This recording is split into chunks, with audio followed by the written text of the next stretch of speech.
শুরু হলো সব খবর যমুনা টেলিভিশনের নিয়মিত এই আয়োজনে আপনাদের সবাইকে স্বাগত জানাচ্ছি। আমি দেবাশিস রঞ্জন সরকার।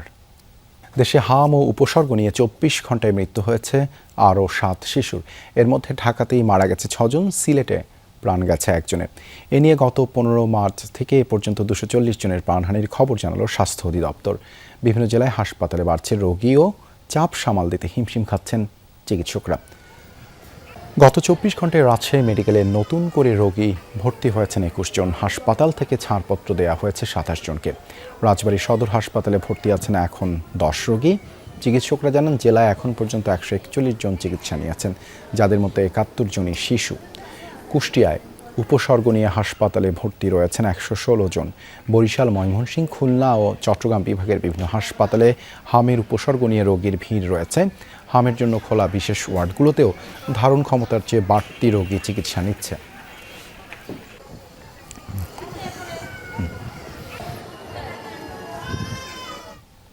হাম পরিস্থিতির আরও খবর জানাতে চুয়াডাঙ্গা থেকে যুক্ত হচ্ছেন সহকর্মী জিসান আহমেদ।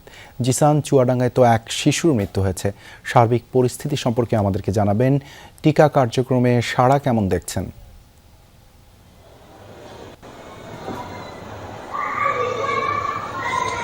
দেবাশিস, চুয়াডাঙ্গা সদর হাসপাতালে হাম আইসোলেশন ওয়ার্ড খোলা হয়েছে। এই ওয়ার্ডে এখনো পর্যন্ত 53 জন শিশু চিকিৎসা নিয়েছেন এবং বর্তমানে ভর্তি আছেন 5 জন। আর আজ সকালে একজন শিশুর মৃত্যুর খবর আমরা জেনেছি এবং প্রথমে আমরা যেটা জেনেছিলাম যে গত 15 এপ্রিল শিশুটি এই হাম আইসোলেশন ওয়ার্ডে এসে ভর্তি হয় এবং ভর্তি হওয়ার পরে কিছুটা সুস্থতা অনুভব করলে গতকাল তাকে ছাড়পত্র দিয়ে বাড়িতে পাঠানো হয় এবং বাড়িতে যাওয়ার পরে আবার অসুস্থ হয়ে পড়লে আজ সকালে চুয়াডাঙ্গা সদর হাসপাতালে নেওয়া হয়। এখান থেকে আবার চিকিৎসকরা এসে শিশুটিকে মৃত ঘোষণা করেন। এখনো পর্যন্ত যে 5 জন শিশু ভর্তি রয়েছেন তাদের মধ্যে একজন আইসোলেশনে রয়েছেন এবং বাকি 4 জনের অবস্থা বেশ ভালোই বলা চলে, উন্নতির দিকে। চিকিৎসকরা যেটা বলছেন যে হাম আসলে চিকিৎসার পাশাপাশি সচেতনতাও জরুরি এবং টিকা কার্যক্রমের যে বিষয়টি সেটি কিন্তু আসলে শুরু হয়েছে চুয়াডাঙ্গার প্রত্যেকটি উপজেলায়, অর্থাৎ 4টি উপজেলার যে নির্ধারিত কেন্দ্রগুলো রয়েছে সেই কেন্দ্রগুলোতে টিকা কার্যক্রম চলছে। একই সাথে কিন্তু আমরা জেনেছি যে চুয়াডাঙ্গা সিভিল সার্জন অফিসের পক্ষ থেকে জানানো হয়েছে যে এই বিশেষ টিকা আসলে একটি নির্ধারিত যে বয়স রয়েছে সেই বয়সের সকল শিশুই দিতে পারবেন। ফলে যারা এর আগে টিকা দিয়েছেন কিংবা টিকা গ্রহণ করেছেন তারাও কিন্তু নতুন করে টিকা গ্রহণ করতে পারবেন। ফলে যে হামের যে প্রাদুর্ভাব সেটি অনেকটাই রোধ করা সম্ভব হবে বলে তারা প্রত্যাশা ব্যক্ত করেছেন। ধন্যবাদ জিসান যুক্ত হবার জন্য। হামের পরিস্থিতি উচ্চ ঝুঁকিপূর্ণ বলে সতর্ক করেছে বিশ্ব স্বাস্থ্য সংস্থা। বৃহস্পতিবার প্রকাশিত এক প্রতিবেদনে সংস্থাটি গভীর উদ্বেগ প্রকাশ করেছে। প্রতিবেদনে বলা হয়, হাম ব্যাপকভাবে ছড়িয়ে পড়েছে। দেশের 8টি বিভাগেই হাম শনাক্ত হয়েছে।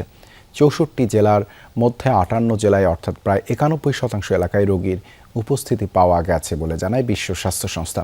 প্রতিবেদন অনুযায়ী চলতি বছরের জানুয়ারি থেকেই সংক্রমণ উল্লেখযোগ্য হারে বাড়ছে, যার সবচেয়ে বেশি চাপ দেখা যাচ্ছে ঢাকা বিভাগে। সংস্থাটি বলছে 2024 থেকে 2025 সালের মধ্যে এমআর টিকার ঘাটতি, টিকাদানের আওতা কমে যাওয়া এবং 2020 সালের পর দেশব্যাপী সম্পূরক হাম রুবেলা টিকাদান কর্মসূচি না থাকায় এই অবস্থা। পরিস্থিতি মোকাবেলায় টিকাদান নিশ্চিত করার তাগিদ বিশ্ব স্বাস্থ্য সংস্থার। জ্বালানি তেল নিয়ে অনেকটাই স্বস্তি ফিরেছে রাজধানীতে। আগের মতো দীর্ঘ লাইন নেই ফিলিং স্টেশনে। পরিস্থিতি ধীরে ধীরে স্বাভাবিক হয়ে আসছে। চালকদের ভাষ্য, পাম্পে ঘন্টার পর ঘন্টা অপেক্ষার দিন শেষ। এখন তুলনামূলক কম সময়েই জ্বালানি তেল পাওয়া যাচ্ছে। তবে রাজধানীর বাইরে তেল সংগ্রহে জেলায় জেলায় ভিন্ন ভিন্ন পরিস্থিতির মুখোমুখি হচ্ছেন গ্রাহকরা। রাজধানীর ফিলিং স্টেশনগুলোতে ধীরে ধীরে স্বাভাবিক হচ্ছে জ্বালানি তেল সরবরাহ পরিস্থিতি। বেশিরভাগ পাম্পেই নেই আগের সেই দীর্ঘ লাইন ও ভোগান্তি। চালকদের ভাষ্য, আগে যেখানে দীর্ঘ সময় লাইনে অপেক্ষা করতে হতো, এখন পাম্পে গেলেই অল্প সময়ই জ্বালানি তেল পাওয়া যাচ্ছে। না, অনেক কমছে, আগের চেয়ে অনেক কমছে। ফুয়েল পাস থাকাতে সুবিধা হয়েছে। এটা হওয়াতে আরো সবার জন্য সুবিধা হয়েছে। আজকে 5:30টার সময় রওনা দিছি, এখন কেবল আর কি তেলটা নিলাম আর কি। সময়টা তো কমে আসছে, একটু কমছে আর কি, অনেকটাই একটু নিয়ন্ত্রণে আসছে আর কি। তবে ফুয়েল পাস ব্যবস্থা নিয়ে রয়েছে মিশ্র প্রতিক্রিয়া। কেউ বলছেন এতে শৃঙ্খলা ফিরেছে, আবার কারো অভিযোগ অনলাইন রেজিস্ট্রেশন প্রক্রিয়া জটিল। ফুয়েল পাসটা পারি না, বুঝছেন, এই জন্য আমি তারপর রিকোয়েস্ট করছি আজকে দেন, আমি এরপর চেষ্টা করব। এখানে আসার পরে সে জানতেছে যে ফুয়েল পাসের সারা দিতেছে না, কারণ আমার কাছে আছে বাটন মোবাইল। আমি যদি না পাই তাহলে তো আমার 2 ঘন্টা বৃথা হবে না। পাম্প সংশ্লিষ্টদের দাবি, ডিপো থেকে জ্বালানি সরবরাহ বাড়ায় পরিস্থিতির উন্নতি হয়েছে। এর আগে আমরা যা পাইতাম তার থেকে একটু বেশি দিচ্ছি, ওই হিসাবে করে এখন মানুষের যে চাহিদা ছিল ওই চাহিদাটা একটু কমে আসছে। আশা করি আমাদের আশা ধারণা যে সামনে আর একটু কমে আসবে। সিরিয়াল থাকে 400-500, সেখানে এখন সিরিয়াল আছে 120 বা 30, আর গাড়ির সিরিয়াল থাকে 250-র মতো, এগুলা এখন আছে 40টা। তেল সংগ্রহে জেলায় জেলায় ভিন্ন ভিন্ন পরিস্থিতির মুখোমুখি হচ্ছেন গ্রাহকরা। জ্বালানি সংকটে রংপুর বিভাগের অনেক পাম্প এখনও বন্ধ রয়েছে। স্কিম বাড়িতে পানি দেবো শ্যালো দিয়ে, তার তেল বেরিয়েছে, তো আজকে বলে তেল নাই, বলে কালকে বলে তেল দিই। পাম্পে কোনোদিন তেল বন্ধ রাখে নাই, আজকে 2 দিন ধরে আমি পাম্পে, খাওয়া নাই দাওয়া নাই, পাম্পে পড়ে রয়েছি। আজকেও তেল পাই নাই, আগামী 27 তারিখে পাই কিনা তাও সন্দেহ আছে। জামালপুর ও শেরপুরেও একই চিত্র। তেলের জন্য এক পাম্প থেকে আরেক পাম্পে ঘুরছেন গ্রাহকরা। রাব্বি সিদ্দিকী, যমুনা নিউজ, ঢাকা। এ বিষয়ে আরও জানাতে জামালপুর থেকে যুক্ত হচ্ছেন সহকর্মী সাগর ফরাজি। সাগর, জেলা শহরের পাম্পগুলোর অবস্থা কি? কৃষক কি ডিজেল পাচ্ছেন?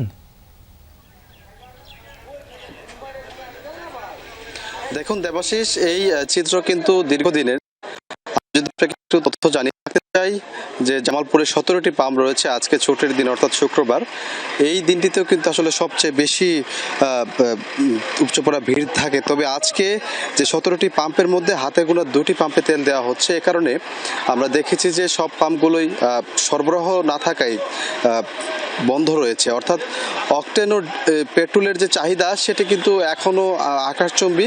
পাশাপাশি কিছু কিছু স্থানে ডিজেল দেওয়া হচ্ছে, সেগুলো কিন্তু রাস্তায় অর্থাৎ সড়কে চলাচল যে যানবাহন সেগুলোতে।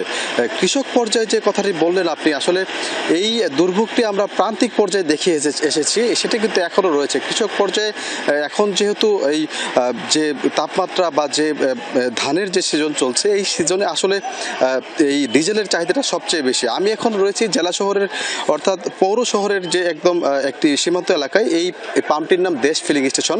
এখানে আপনি হয়তো বা বাইকের একটি সারি দেখতে পাচ্ছেন। এটি কিন্তু প্রায় 200-রও বেশি বাইক কিন্তু আমাদেরকে জানিয়েছেন এখানকার যারা রয়েছেন, তারা যে এখনই কিন্তু সিরিয়াল দিয়ে রয়েছে। অর্থাৎ এই আগামীকাল তেল দেওয়ার খবরে আজ থেকে কিন্তু সিরিয়ালে রয়েছে বাইকগুলো। এই অবস্থায় হচ্ছে মূলত যে বিষয়টি বলতে চাচ্ছিলাম যে আসলে এই যেখানে তেল দেওয়ার খবর পাওয়া যাচ্ছে, অর্থাৎ জ্বালানি তেল, অকটেন ও পেট্রোল দেওয়ার খবর পাওয়া যাচ্ছে, সেখানেই কিন্তু আসলে এরকম একটি চিত্র দেখা যাচ্ছে। আর এই বিষয়গুলো সমাধানে জেলা প্রশাসন নানাভাবে উদ্যোগ নিচ্ছে। আসলে আমরা তেমন কোনো উন্নতি এখন পর্যন্ত দেখতে পাইনি। দেবাশিস, ধন্যবাদ সাগর যুক্ত হবার জন্য।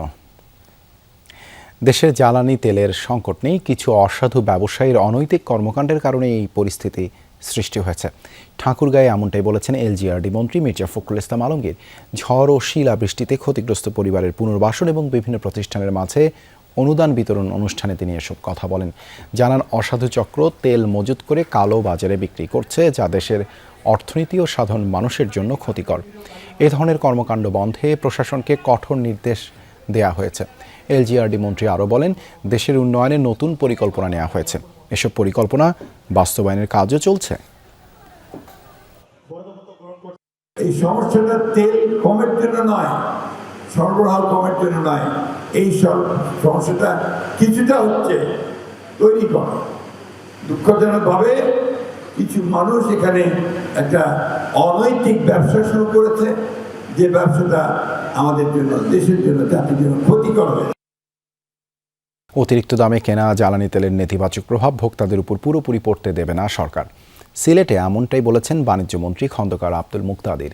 পানি সম্পদ প্রতিমন্ত্রী ফরহাদ হোসেন আজাদকে নিয়ে সিলেট সদরের বাসিয়া নদী পরিদর্শন করেন তিনি। এ সময় বাণিজ্য মন্ত্রী বলেন, বিভিন্ন বৈশ্বিক পরিস্থিতিতে জ্বালানি খাতে দেশ জিম্মি হয়ে যায়, তা থেকে উত্তরণে সরকার অগ্রাধিকার ভিত্তিতে স্টোরেজ নির্মাণ করবে। এছাড়া এলএনজি আমদানি ক্ষমতা বৃদ্ধিতে নতুন টার্মিনাল তৈরির জন্য জ্বালানি মন্ত্রণালয় টেন্ডারে যাচ্ছে বলেও জানান তিনি। আগামী 2 মে প্রধানমন্ত্রী তারেক রহমান বাসিয়া নদী খনন উদ্বোধন করবেন। জনগণের উপর অভিঘাত আসতে না দেওয়ার ব্যাপারে যতটুক সরকারের পক্ষে, অর্থনীতির পক্ষে সহনশীলতা ধারণ করা সম্ভব, ততটুকুই আমরা ইনশাল্লাহ ধারণ করব। 100 টাকার ডিজেল হয়েছে 115 টাকা। আপনি আশপাশের যে কোনো দেশে, ভারত, নেপাল, পাকিস্তান সহ আশপাশের যে কোনো দেশে যদি তুলনা করেন, সেখানে জ্বালানি তেলের মূল্য আমাদের বাংলাদেশ থেকে বেশি, যদি আপনি মুদ্রার বিনিময় হার লক্ষ্য করেন। জ্বালানি তেলের দাম বৃদ্ধির কারণে গণপরিবহনের ভাড়া প্রতি কিলোমিটারে 11 পয়সা বাড়ানোর সিদ্ধান্ত নেওয়া হলেও রাজধানীতে তা এখনও কার্যকর হয়নি। বিভিন্ন রুটে চলাচলকারী বাসের সুপারভাইজার ও চালকরা জানান, মালিকপক্ষ থেকে ভাড়া বৃদ্ধির কোনো নির্দেশনা এখনও তারা পাননি, ফলে আগের ভাড়াই আদায় করা হচ্ছে। পরিবহন শ্রমিকদের দাবি, তেলের দাম বাড়ায় বাসের প্রতিদিনের পরিচালন খরচ বেড়ে গেছে, সেই হিসেবে ভাড়া সমন্বয় সময়োপযোগী সিদ্ধান্ত। যাত্রীরাও জানিয়েছেন, আপাতত আগের ভাড়াই নেওয়া হচ্ছে বাসে, বর্ধিত ভাড়া কেবল ডিজেল চালিত বাসের ক্ষেত্রেই প্রযোজ্য হবে। গতকালকে যেটা দেখছি এখন পর্যন্ত বাস ভাড়া কি বাড়েনি, যেটা পূর্বে ভরা ছিল সেটাই নেওয়া হচ্ছে। আগে যেটা ছিল আমরা এটা দিয়ে যাচ্ছি। এটা তো বলে আগের তেলের লিটার যে ভাড়া ছিল ভাই, ওই সময় তো যে ভাড়ার চারটা করছিল, এই কারণে আর কি মনে করেন এই ভাড়াটা বাড়ে না। সরকার ব্যর্থতার দিকে যাচ্ছে এমন মন্তব্য করেছেন জাতীয় নাগরিক পার্টির আহ্বায়ক নাহিদ ইসলাম। বিকেলে রাজনৈতিক নেতৃবৃন্দ ও নাগরিকদের এনসিপিতে যোগদান অনুষ্ঠানে এই কথা বলেন তিনি। নাহিদ বলেন, সরকার গঠনের পর গণভোটকে অস্বীকার করছে, রাষ্ট্রীয় প্রতিষ্ঠানগুলোতে তারা দলীয়করণ করে যাচ্ছে, পুরনো স্বৈরতন্ত্র ফিরিয়ে আনার চেষ্টা হলে জনগণ সোচ্চার হবে বলেও হুঁশিয়ারি দেন তিনি। যারা পরিবর্তন চান তাদের এখন থেকে স্থানীয় নির্বাচনের জন্য প্রস্তুতি নেওয়ার আহ্বান জানান নাহিদ ইসলাম। ফেরসামিন হক ইকবাল, নুরুজ্জামান কাফি, মহিউদ্দিন রনি ও বহিষ্কৃত যুবদল নেতা ইসাক সরকার এনসিপিতে যোগ দেন। পরে তাদের ফুল দিয়ে বরণ করেন দলটির নেতৃবৃন্দ। অনুষ্ঠানে উপস্থিত ছিলেন দলের মুখপাত্র আসিফ মাহমুদ সজীব ভূঁইয়া ও মুখ্য সমন্বয়ক নাসিরউদ্দিন পাটোয়ারি।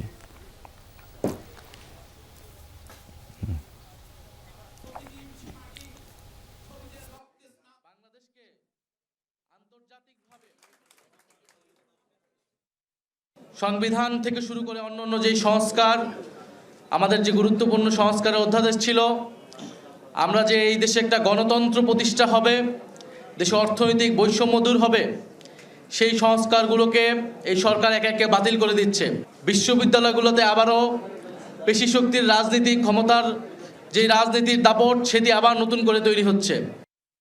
মে, জুন, জুলাই 3 মাস গণভোটের রায় বাস্তবায়ন ও সংকট নিরসনের দাবিতে জেলায় জেলায় নাগরিক সমাবেশ করবে বাংলাদেশ খেলাফত মজলিস। 5 আগস্ট ঢাকায় হবে গণমিছিল, জানিয়েছেন দলটির আমির মামুনুল হক। বিকেলে সোহরাওয়ার্দী উদ্যানে সমাবেশে উপস্থিত ছিলেন জামায়াত আমির ডাক্তার শফিকুর রহমান, বিরোধী দলীয় চিফ হুইপ নাহিদ ইসলাম, এনসিপির মুখ্য সমন্বয়ক নাসিরউদ্দিন পাটোয়ারি সহ অন্যান্যরা।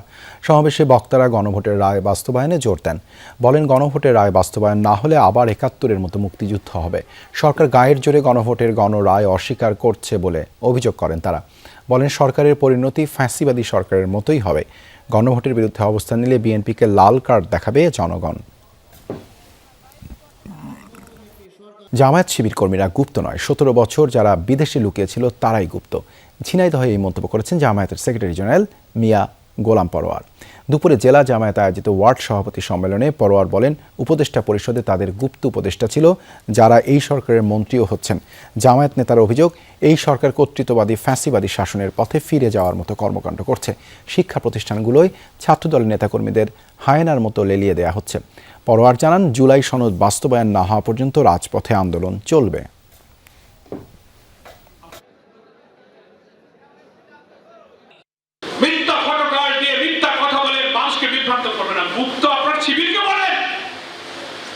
জনগণ যদি বলে যে 17 বছর যারা দেশে না থেকে এখন আছে তারাই গুপ্ত ছিল, জনগণ যদি বলে সরকারের মধ্যে উপদেষ্টায় লুকিয়ে থেকে তারা এখন পররাষ্ট্রমন্ত্রী হয়েছে, আপনি গুপ্ত। নাটোরের লালপুরে বিএনপির 2 গ্রুপের সংঘর্ষে আহত হয়েছেন অন্তত 10 জন। দুপুরে উপজেলার গোধরা বাজার এলাকায় সংঘর্ষ হয়। পুলিশ জানায়, জেলা স্বেচ্ছাসেবক দলের সদস্য মোহাম্মদ দোহার সাথে দীর্ঘদিন ধরেই আধিপত্য বিস্তার নিয়ে বিরোধ চলছিল লালপুর উপজেলা যুবদলের যুগ্ম আহ্বায়ক মজনু পাটোয়ারির সমর্থকদের। কয়েকদিন আগে দোহার এক সমর্থক ফেসবুকে একটি ভিডিও আপলোড করে। এই নিয়ে মনোমালিন্য আর পুলিশে অভিযোগ হয়। কথা কাটাকাটিতে জড়িয়ে যায় 2 নেতা সমর্থকরা। এক পর্যায়ে তারা এক সংঘর্ষে জড়ায়। খবরটি ছড়িয়ে পড়লে গ্রামের লোকজন 2 দলে ভাগ হয়ে সংঘর্ষে যোগ দেয়। আহত হয় অন্তত 10 জন। যারা দেশে অস্থিতিশীলতা সৃষ্টির চেষ্টা করবে তাদের আইনের আওতায় আনা হবে, ছাড় দেওয়া হবে না। কথা বলেছেন অর্থমন্ত্রী আমির খসরু মাহমুদ চৌধুরী। সকালে চট্টগ্রাম বিশ্ববিদ্যালয়ের সরস্বতী জ্ঞান মন্দির উদ্বোধনীতে তিনি বলেন, বিশ্ববিদ্যালয়ে দলীয়করণ চলবে না। স্থিতিশীল ও মানবিক বাংলাদেশ গড়তে সবাইকে ঐক্যবদ্ধ থাকতে হবে। জ্বালানি সংকটের বিষয়ে মন্ত্রী বলেন, বৈশ্বিক সংকটের প্রভাব দেশেও পড়েছে, তাই সব কিছু বিবেচনা করে দেশ পরিচালনা করছে সরকার।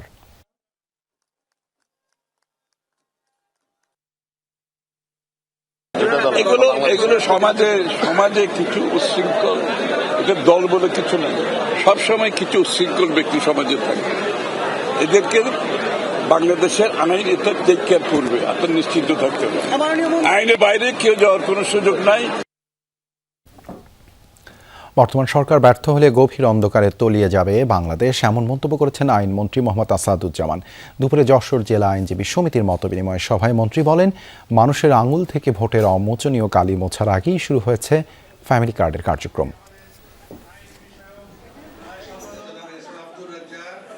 গত 17 বছর প্রায় সময় বাংলাদেশের হাজার হাজার মানুষ ক্রস ফায়ারের শিকার হয়েছে, শত শত মানুষ গুমের শিকার হয়েছে, 60 লক্ষের উপর বিএনপির নেতাকর্মীর বিরুদ্ধে মিথ্যা গায়েবী মামলা হয়েছে।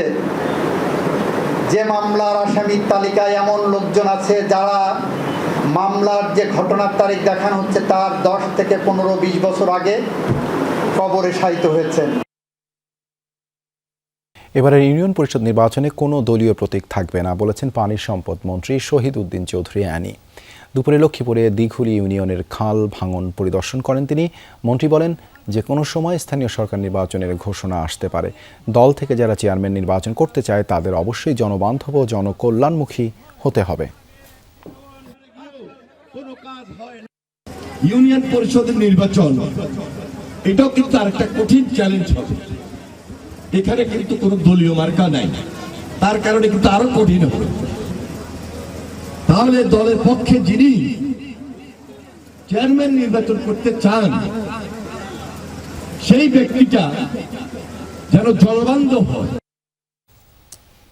ঢাকা বিশ্ববিদ্যালয়ে গতরাতে ছাত্রদল ও ছাত্র শিবিরের মধ্যে সংঘাতের পর ক্যাম্পাসের পরিস্থিতি এখন স্বাভাবিক।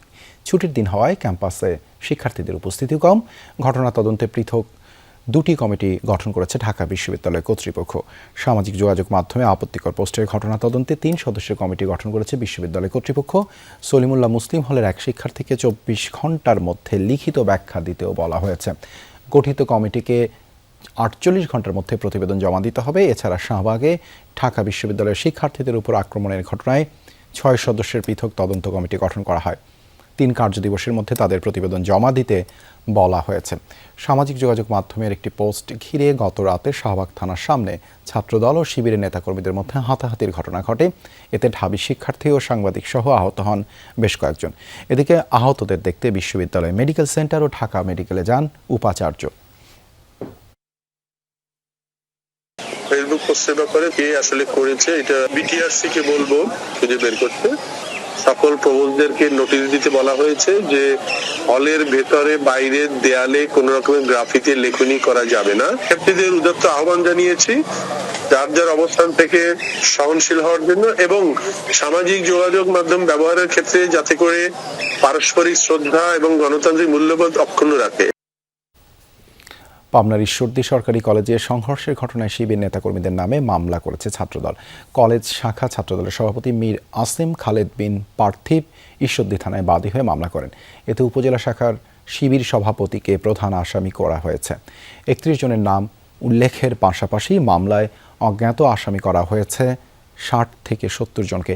চট্টগ্রাম সিটি কলেজে সংঘর্ষের ঘটনায় বৃহস্পতিবার ঈশ্বরদী সরকারি কলেজ পাল্টাপাল্টি কর্মসূচির ডাক দেয় ছাত্রদল ও শিবির। এই নিয়ে দেখা দেয় উত্তেজনা, এক পর্যায়ে বাঁধে সংঘর্ষ। এ সময় ছাত্রদলের অস্থায়ী একটি কার্যালয়ে ভাঙচুর করা হয়। দেশের বিভিন্ন অঞ্চলে তাপ প্রবাহ অব্যাহত থাকলেও গতকালের তুলনায় আজ কিছুটা কমেছে এর বিস্তার। আজ শুক্রবার দেশের 17 জেলায় তাপ প্রবাহ বয়ে যাচ্ছে, যেখানে গতকাল ছিল 21 জেলা। আবহাওয়া অধিদপ্তর জানিয়েছে আজ দেশের সর্বোচ্চ তাপমাত্রা রেকর্ড করা হয়েছে রাজশাহীতে 37.8 ডিগ্রি সেলসিয়াস। খুলনা বিভাগের সব জেলাসহ রাজশাহী, পাবনা, সিরাজগঞ্জ, ঢাকা, বান্দরবান, রাঙামাটি ও পটুয়াখালীতে তাপপ্রবাহ চলছে। রাজধানীতেও তাপমাত্রা কিছুটা কমলেও গরমের অনুভূতি প্রায় অপরিবর্তিত রয়েছে। অন্যদিকে উত্তরাঞ্চল ও তৎসংলগ্ন এলাকায় ভারী থেকে অতি ভারী বৃষ্টিপাতের সতর্কতা জারি করা হয়েছে। আগামী 25 এপ্রিল সন্ধ্যা 6টা থেকে পরবর্তী 96 ঘন্টায় ময়মনসিংহ ও সিলেট বিভাগের কোথাও কোথাও 44 থেকে 88 মিলিমিটার পর্যন্ত ভারী এবং 88 মিলিমিটারের বেশি অতি ভারী বৃষ্টিপাত হতে পারে। এতে ময়মনসিংহ ও সিলেট মহানগরীর কিছু এলাকায় অস্থায়ী জলাবদ্ধতা সৃষ্টি হতে পারে বলে জানিয়েছে আবহাওয়া অধিদপ্তর। সংশ্লিষ্ট সবাইকে প্রয়োজনীয় সতর্কতা অবলম্বনের আহ্বান জানানো হয়েছে। প্রথম স্পেডটা ছিল তাপমাত্রাটা সহনীয় অবস্থায় থাকবে, কিন্তু যখনই বৃষ্টিপাত আগামীকালকের পর থেকে বৃষ্টিপাতের প্রবণতাটা বাড়বে। হ্যাঁ, যখন বৃষ্টিপাতের প্রবণতা বাড়বে তাপমাত্রা কিন্তু অটোমেটিক কমে আসবে এবং তাপপ্রবাহটা কিন্তু প্রশমিত হবে। ময়মনসিংহ এবং সিলেট বিভাগের জন্য কিন্তু ভারী বর্ষার সতর্ক সংকেত জারি করছে এবং এটা আগামীকালকে সন্ধ্যা 6টা থেকে পরবর্তী 96 ঘন্টার জন্য কিন্তু এই সতর্ক সংকেতটা বহাল থাকবে। দেশের উত্তর ও পূর্বাঞ্চলেই বেশি ভূমিকম্পের ঝুঁকিতে আছে। সর্বোচ্চ 7 মাত্রার ভূমিকম্প সৃষ্টি করতে পারে এমন ফল্ট লাইনগুলোই আতঙ্কের কারণ। রাজধানী DRUতে পেপারস আয়োজিত সেমিনারে উঠে আসে এই তথ্য। বিশেষজ্ঞরা বলছেন, কেবল উদ্ধার কাজে বিনিয়োগ নয়, ভূমিকম্প সহনীয় ভবন নির্মাণেও গুরুত্ব দিতে হবে। ভারত বধের দিনে লা ইলাহা ইল্লাল্লাহু মুহাম্মাদুর রাসূলুল্লাহ। গত বছরে সবচেয়ে বড় ভূমিকম্পের সম্মুখীন হয় বাংলাদেশ, যাতে নড়েচড়ে বসে গোটা দেশ। প্রথমবারের মতো ভূমিকম্পে মৃত্যুর সাক্ষীও হয় দেশ। এরপরে শুরু হয় তদারকি, চলে নানা ধরনের অভিযান। 7 দিন পরে যদি নকশা না দেন তাহলে কিন্তু বিল্ডিংটা আমরা বন্ধ করে দেবো। চলতি বছরও ভূমিকম্পের আতঙ্ক কাটেনি। ঘন ঘন কম্পনে কাঁপছে দেশ। গত 4 মাসে রেকর্ড অর্ধশতাধিক ছোট বড় কম্পন অনুভূত হয়েছে। রাজধানীতে পেশাজীবী সংগঠন, প্রগতিশীল প্রকৌশলী পরিকল্পনাবিদ ও স্থপতি সমাজ পেপারস ভূমিকম্প পরিপ্রেক্ষিত বাংলাদেশ শীর্ষক সেমিনারের আয়োজন করে। এতে বিশেষজ্ঞ, প্রকৌশলী ও স্থপতিরা বলেন, দেশের উত্তর আর পূর্বাঞ্চলে ভূমিকম্পের সবচেয়ে ঝুঁকিতে আছে।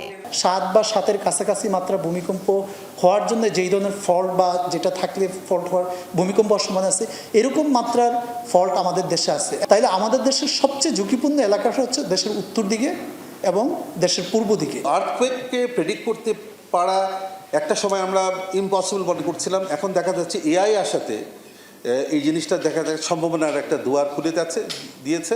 নিয়ম মেনে ভবন নির্মাণের ক্ষেত্রে রাজনৈতিক দিক নির্দেশনারও প্রয়োজন বলে মনে করছেন ভূমিকম্প বিশেষজ্ঞরা। সবার যে যার ভবন চেক করে রাজুকের কাছে একটা সার্টিফিকেট বা একটা ডকুমেন্ট সাবমিট করতে হবে, যেখানে সমস্ত তথ্যপত্রগুলো থাকবে। কিন্তু ওই কাজটা যদি 2015-তে করতো, এই 10 বছরে বা 11 বছরে কিন্তু আমরা অনেক এগিয়ে যেতাম। তো এখন কিন্তু রাজুক করার কথা চিন্তা করছে। রাজুক হয় কি, 2 পা আগালে 10 পা পিছিয়ে যায়, কারণ তাদের ওই সাহসের অভাব, তাদের নলেজের অভাব। আমাদের এখানে কোনো কেউ দায়িত্ব নিয়ে করলেও দেখা যাবে যে ওটা আবার বাগড়া দিয়ে দেবে পলিটিক্যাল লিডারশিপ।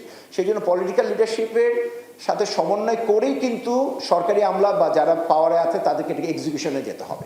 দুর্যোগের আগেই একটি প্রশিক্ষিত জনশক্তি গড়ে তোলা এবং সচেতনতার উপর জোর দেওয়া হয় সেমিনারে। গ্রেটার ন্যাশনাল ইন্টারেস্ট বলে কিছু নাই if that challenge the local people's welfare. Lamia Tithi, Jamuna news, Dhaka. Gulshan lake পাড়ে ফুটপাত দখল করে গড়ে তোলা অবৈধ দোকানপাট গুড়িয়ে দিয়েছে রাজুক। বেলা 11টার দিকে রাজুকের নির্বাহী ম্যাজিস্ট্রেট সবুজ হাসানের নেতৃত্বে গুলশান 1-এর লেক সংলগ্ন গুদারাঘাট থেকে শুরু হয় অভিযান, শেষ হয় শাহজাদপুর ঝিল পাড়ে গিয়ে। লেকের পাড়ে ফুটপাত দখল করে গড়ে তোলা বেশ কিছু ছোট বড় স্থাপনা ভেঙে দেওয়া হয়। 3 দিনের এই উচ্ছেদ অভিযান শেষ হবে আগামী রোববার। কর্মকর্তারা জানান, ফুটপাত দখলমুক্ত হলে যানজটও কমবে। উচ্ছেদের পর আবারও কেউ ফুটপাতে স্থাপনা তৈরি করলে কঠোর আইনি ব্যবস্থা নেওয়া হবে বলে জানান কর্মকর্তারা।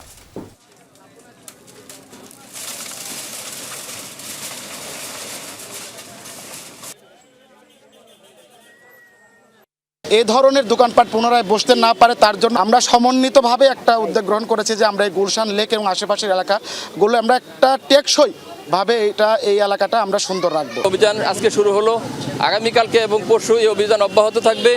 আমরা এই অভিযানের মাধ্যমে আমাদের লেকটাকে বিদেশের বিভিন্ন চাকচিক্যময় যে লেক আছে ওই লেকের মতো সুন্দর করে যাতে আমরা এই লেকটাকে ব্যবহার করতে পারি। সাভারের রানা প্লাজা ধসে নিহত শ্রমিকদের প্রতি ফুল দিয়ে শ্রদ্ধা জানিয়েছেন বিভিন্ন শ্রেণী পেশার মানুষ। সকালে দুর্ঘটনাস্থলের সামনে নির্মিত অস্থায়ী স্মৃতিস্তম্ভে ফুল দিয়ে শ্রদ্ধা নিবেদন করা হয়। এ সময় হতাহত শ্রমিকদের জন্য ক্ষতিপূরণ দাবি করেন তারা। পাশাপাশি এই ঘটনায় জড়িতদের সর্বোচ্চ শাস্তির দাবি জানায় বিভিন্ন সংগঠন। এর আগে সকালে দিবসটি উপলক্ষে রানা প্লাজার সামনে বিক্ষোভ মিছিল ও মানববন্ধন কর্মসূচি পালন করে শ্রমিক সংগঠনগুলো। আমি এখনো সুস্থ হইনি, আমার পায়ে 6টা সার্জারি, কোনো রকম আমি হালকা পাতলা হাঁটা চলা করতে পারি একটা ক্যারেজের সাহায্যে। নতুন সরকারের কাছে প্রত্যাশা এবং দাবি আমাদের জন্য অনতি বিলম্বে এই রানা প্লাজার জায়গাটি আমাদের জন্য বহুতল একটা ভবন তৈরি করা হয় এবং সেখান থেকে আমাদের যে আয় হবে সেই আয়গুলো আমাদের জন্য পুনর্বাসনের ব্যবস্থা করতে দেওয়া হয়। চাঁদা আদায়কে কেন্দ্র করে 2 শ্রমিক সংগঠনের বিরোধের জেরে চাঁপাইনবাবগঞ্জ থেকে বন্ধ রয়েছে ঢাকা চট্টগ্রাম রুটে বাস চলাচল। ঢাকাগামী বাসগুলো ছাড়ছে জেলার শেষ প্রান্ত রাজশাহীর গোদাগাড়ী উপজেলার বালিয়াঘাটা থেকে। এতে ভোগান্তি পোহাতে হচ্ছে যাত্রীদের। শ্রমিকরা জানায় চাঁপাইনবাবগঞ্জ থেকে ছেড়ে যাওয়া দূরপাল্লার প্রতিটি গাড়ি থেকে দৈনিক 70 টাকা চাঁদা আদায় করছিল জেলা ট্রাক ও ট্যাঙ্ক, লরি এবং কাভার্ড ভ্যান শ্রমিক ইউনিয়ন। বৃহস্পতিবার থেকে প্রতিটি গাড়ি থেকে বাড়তি 30 টাকা চাঁদা আদায় শুরু করে জেলা মোটর শ্রমিক ইউনিয়ন। এই নিয়ে দেখা দেয় বিরোধ। এর জেরে চাঁপাইনবাবগঞ্জ থেকে ঢাকা চট্টগ্রাম রুটের সকল বাস চলাচল বন্ধ করে দেয় জেলা ট্রাক, ট্যাঙ্ক, লরি ও কাভার্ড ভ্যান শ্রমিক ইউনিয়ন। ছুটির দিনে হাজারো পর্যটকের সমাগমে মুখর কক্সবাজার সমুদ্র সৈকত সহ পর্যটন স্পটগুলো। সৈকতের সুগন্ধা, কলাতলি, লাবণী পয়েন্টে আনন্দ উল্লাসে মেতে উঠেছেন পর্যটকরা। সাগরের নোনা জলে গা ভাসিয়ে ঢেউয়ের সাথে খেলছেন অনেকেই, কেউ বা চেয়ারে বসে সাগরের বিশালতা উপভোগ করছেন। শুধু সমুদ্র সৈকত নয়, পর্যটকরা ঘুরে বেড়াচ্ছেন হিমছড়ি, ইনানি সহ দর্শনীয় স্থানগুলোতে। পর্যটকরা বলছেন দেশ জ্বালানি সংকটময় সময় পার করলেও ছুটির দিনকে ঘিরে নানা শঙ্কার কথা মাথায় রেখে ছুটে এসেছেন তারা। পরিবার পরিজন নিয়ে সুন্দর মুহূর্ত কাটাচ্ছেন আগত পর্যটকরা।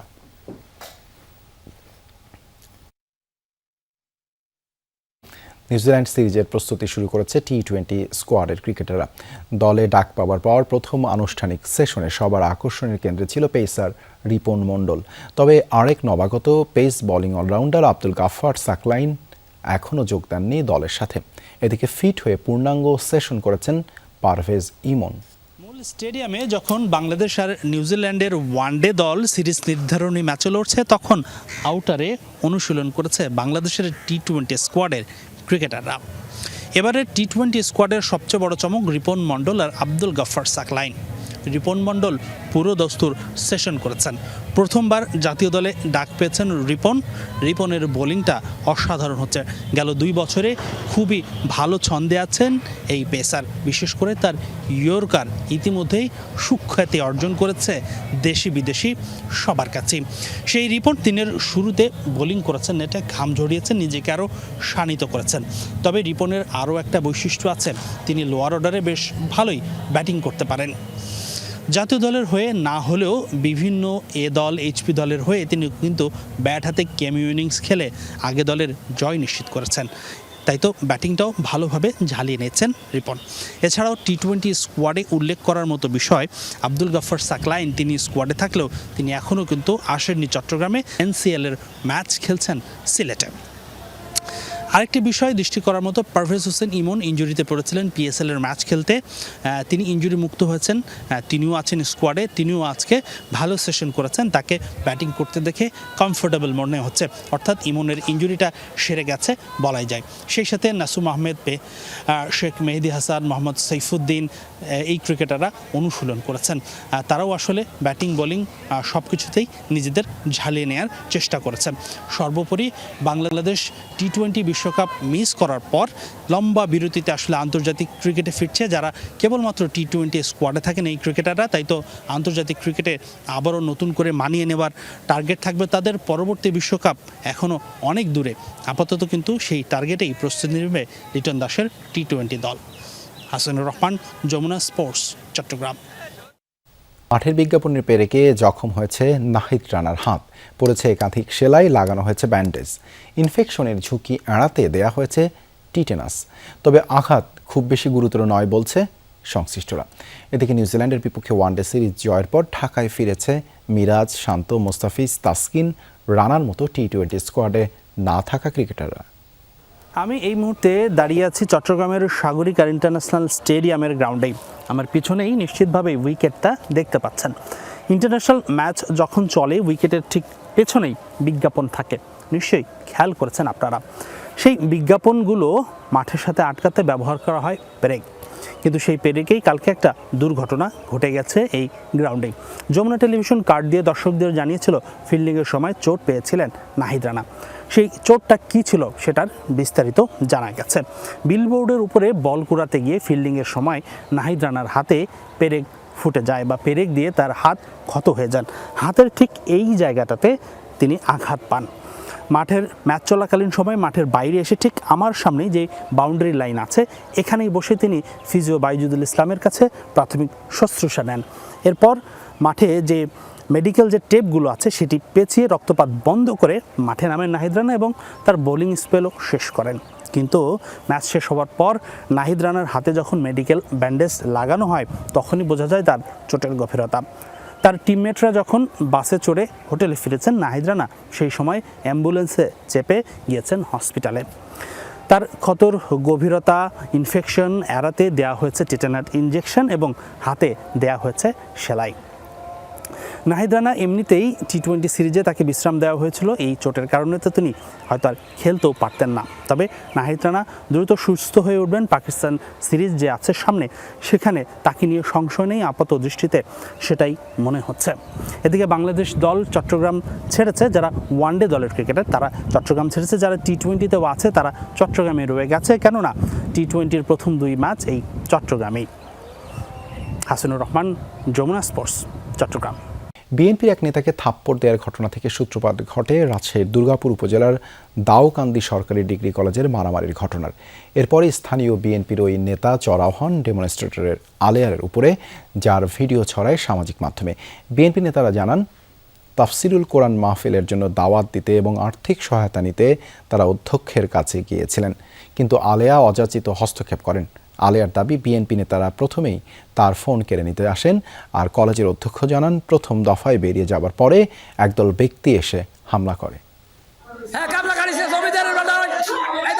এই থাপ্পড়ের ঘটনা থেকেই সূত্রপাত ঘটে হাতাহাতি ও মারামারির। রাজশাহীর দুর্গাপুরের দাউকান্দি সরকারি কলেজে বৃহস্পতিবার স্থানীয় এক বিএনপি নেতা ও ওই কলেজের প্রদর্শক আলিয়া খাতুনের হাতাহাতির এই ঘটনা ছড়িয়ে যায় সামাজিক মাধ্যমে। আলিয়া খাতুনের দাবি, ডিগ্রি 2য় বর্ষের পরীক্ষা চলাকালে নিয়ম ভেঙে বিএনপি নেতারা এসেছিলেন চাঁদা চাইতে। চিঠিটা ওই যে তাফসির মাহফিলে চিঠির দাওয়াত করতে আসছে, এই দাওয়াতটার উদ্দেশ্য হচ্ছে তাদের টাকা লাগবে। আমি যে বললাম যে আপনারা আসছেন ঠিক আছে, মানে কয়েকজন মিলে একটু যে বললে তো হয়, 2-4 জন, তো যে 2-4 জন কেন যাবে, 2 জন কেন যাবে, আমরা সবাই যাব। উনি প্রথমে আমাকে অ্যাসাল্ট করেন, মোবাইল কেড়ে নেয় যারা আসছিলেন। স্থানীয় বিএনপি নেতাদের দাবি, তাফসিরুল কোরআন মাহফিল আয়োজনের জন্য প্রতিবারের মতো এবারও কলেজের মাঠ ব্যবহারের অনুমতি ও আর্থিক সহায়তা চাইতে যান তারা। আলিয়া খাতুন অযাচিতভাবে তাদের সঙ্গে দুর্ব্যবহার করলে পরিস্থিতি ভিন্ন দিকে মোড় নেয়। ইসলামের কথা বলতে গেলে, কোরআনের কথা বলতে গেলে অত্র এলাকার হিতৈষী ব্যক্তিরা কিন্তু টাকা দিয়ে কিন্তু এই প্রতিষ্ঠান ইয়েটা করতে হয়, অনুষ্ঠানটি করতে হয়। সেই অনুসারে আমরা বললাম যে স্যার কিছু আর্থিক খরচও হয়তো আপনি যা পারবেন তা দেবেন। তখন তিনি বললেন যে আমার 100 স্টাফ আছে, আমরা একটা মিটিং করে নিই, আপনাদেরকে আর্থিক সহযোগিতা করবো। কিন্তু এই মুহূর্তেই যখন এই মোবাইলটা সরাতে বলেছি তখনই মনে করেন মারফুটে যাকে তাকে যে কথা বলছে তাকেই চল, যে কথা বলছে তাকেই চল। মূল আবেদন আমাদের কলেজ মাঠ, যে কলেজ মাঠটা আমাদের প্রয়োজন, এই কারণে আপনাদেরকে দাওয়াত করতে আসছি এবং কলেজ মাঠটা আমাদের প্রয়োজন। এই আমাদের সভাপতি সাহেব আসছে, এই বিষয়ে কথা বলবে কিছু। আপনি এত উত্তেজিত হচ্ছেন কেন? তো বলছি, আরে তোর সঙ্গে কি কথা বলবো, তুই তুই তুই তো আমার বাড়ির পাট।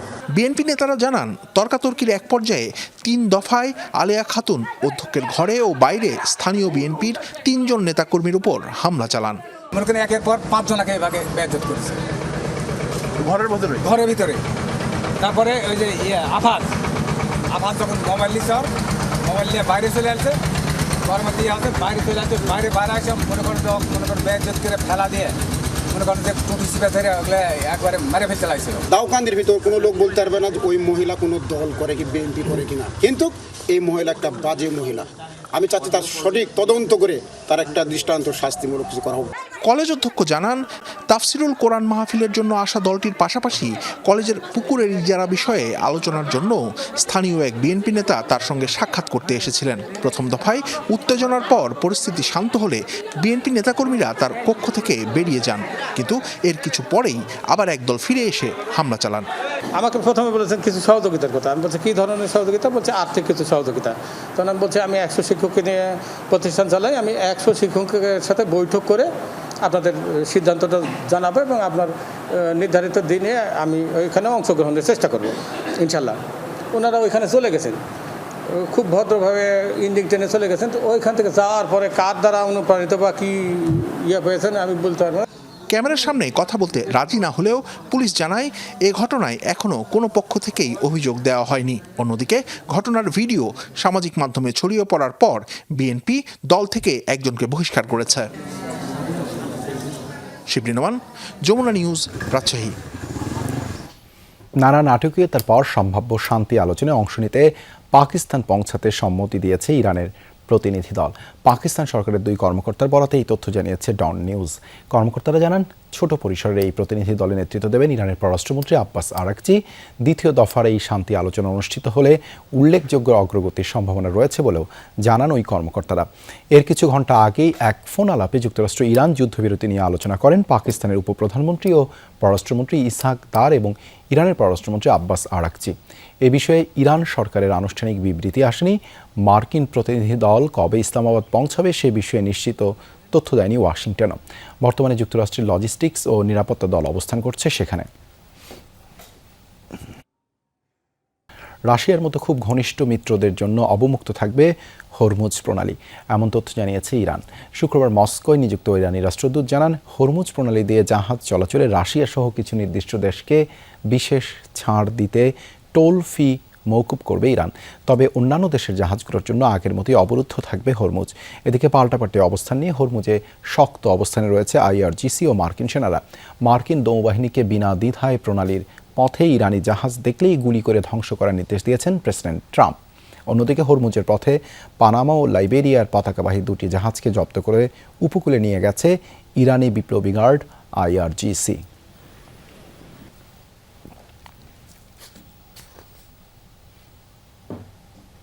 এই ছিল সব খবরের আজকের আয়োজনে। এতক্ষণ সাথে থাকার জন্য ধন্যবাদ সবাইকে।